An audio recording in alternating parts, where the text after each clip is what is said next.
군 전력에 사용되는 색상에는 비밀이 있다고 하는데요. 초록색 전차, 청회색 전투기, 검은색 잠수함. 과연 어떤 비밀이 숨겨져 있는 걸까요?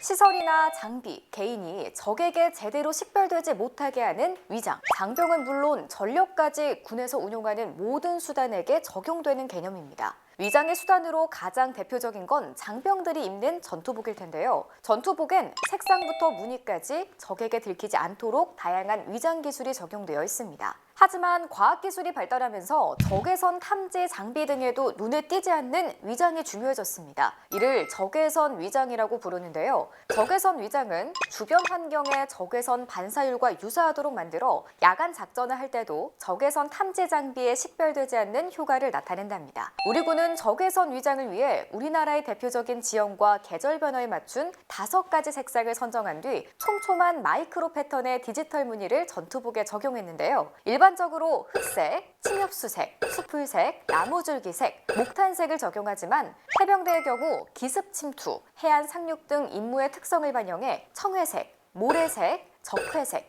수풀색, 흑청색의 색상과 물결 무늬가 적용되어 있습니다. 최근에는 열화상 카메라에 발각되지 않게 하는 개인 위장막도 개발되었는데요. 초미세 합성 섬유와 금속, 중합체를 결합한 열시각 은폐 소재로 만들어서 위장 기능을 극대화했습니다.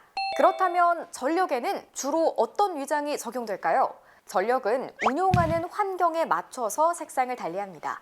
지상에서 운용하는 전차의 경우 수풀, 설원, 사막 등 작전 환경에 따라 녹색, 흰색, 모래색을 칠한답니다.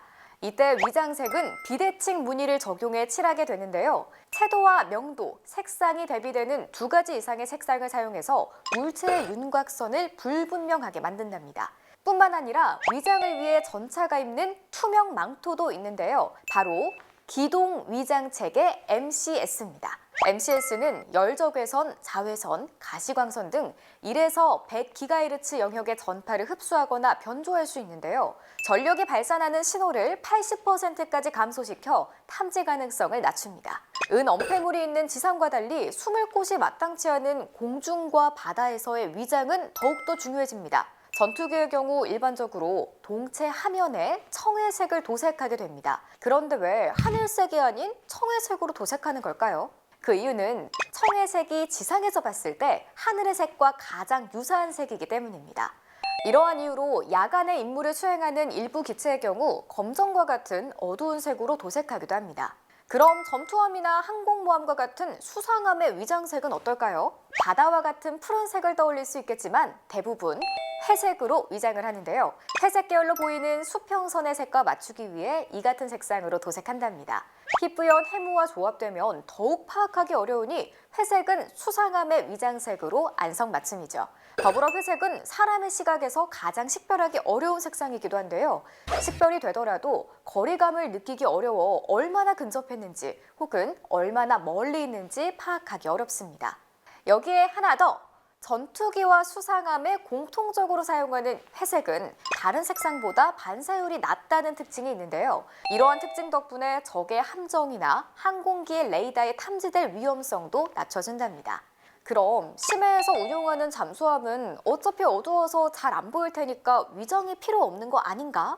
싶겠지만 잠수함도 엄연히 위장색을 적용하고 있습니다. 빛이 잘 닿지 않는 수심 150m 이내에서 잠항하는 잠수함은 주변의 환경과 비슷한 검은색으로 위장한 겁니다.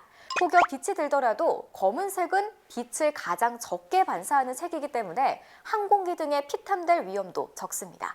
장병과 전력의 생존성을 높여주는 위장. 앞으로 또 어떤 위장 방식이 개발될지 기대됩니다.